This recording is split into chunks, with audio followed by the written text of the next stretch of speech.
Rebonjour, très chers frères et sœurs. Merci de me recevoir chez vous.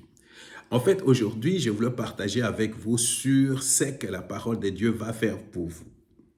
Alors, je dois d'abord rappeler que dans la série de vidéos que nous venons de finir, nous avons parlé de qu'est-ce qu'est la vérité. D'abord, la vérité est une personne, c'est Jésus-Christ. Alors, si tu veux connaître vraiment la vérité, il y a une personne, c'est la personne de Jésus-Christ. Si tu veux vraiment connaître la vérité, la parole de Dieu est la vérité. Si tu veux connaître vraiment la vérité, il faut te laisser conduire par le Saint-Esprit parce que l'Esprit de Dieu est un esprit de vérité. C'est ce que nous avons dit. Alors nous avons dit que pour nous sauver, pour nous guérir, pour nous délivrer, pour nous aider, Jésus, sa parole et le Saint-Esprit harmonisent et travaillent toujours ensemble. Alors, c'est que Jésus n'est plus avec nous. Il est mort, il est ressuscité, il est au ciel. Mais il a laissé le Saint-Esprit ici sur terre et sa parole. Alors, ce que Jésus peut faire pour toi ou pouvait faire pour toi, cette parole ici va faire la même chose pour toi. Pourquoi? Parce que Jésus et sa parole sont une. Le Saint-Esprit, lui, est l'auteur de la Bible. Alors, Jésus est la parole personnifiée ou la parole devenue homme. Et la Bible, c'est la parole écrite de Dieu. C'est pour cette raison que si nous aimons Jésus-Christ, si nous voulons connaître beaucoup sur Jésus-Christ, si nous voulons expérimenter Jésus-Christ, nous devons vraiment nous occuper de la Bible. Nous devons passer du temps avec la Bible, étudier la Bible, lire la Bible, et l'étudier, la proclamer, réfléchir là-dessus, apprendre certains versets par cœur et tout ça. Alors ça, c'est un fait.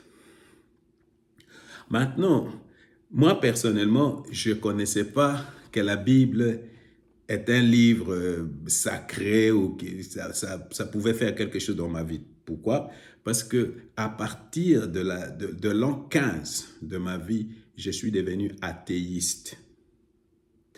Alors, je suis né dans une famille catholique, grandi dans une famille catholique, je suis allé dans une école primaire catholique, je suis allé dans ce qu'on appelle les collèges catholiques. J'étais moi-même acolyte. Ma maison où j'habitais, et l'église, c'est à peu près 2-3 minutes à pied. Donc, pardonnez-moi.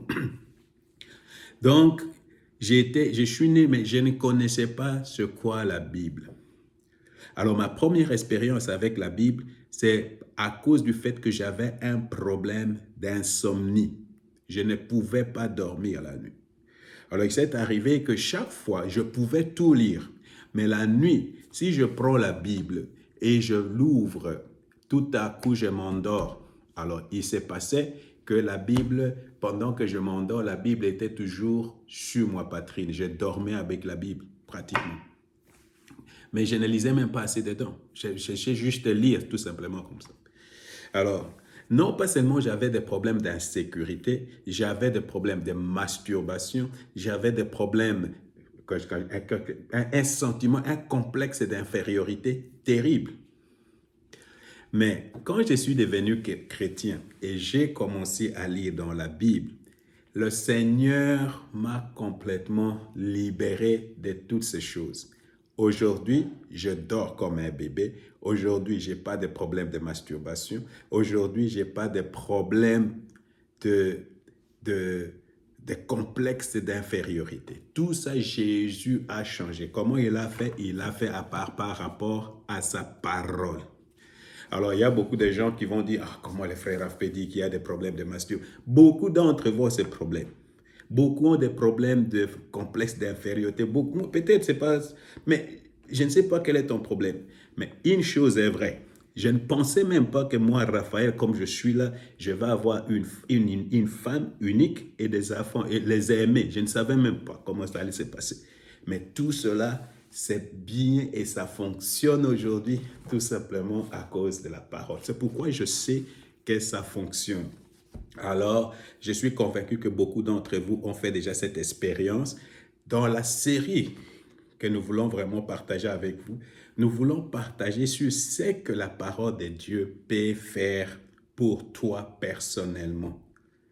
Il y a des gens peut-être qui ont fait aussi des expériences que la parole de Dieu te parle, la parole de Dieu te délivre, la parole de Dieu te donne la direction et des choses comme ça. C'est de ça qu'il s'agit. Alors on va mettre le focus, on va mettre l'accent sur ce que la parole de Dieu va faire pour toi. Que le Seigneur te bénisse.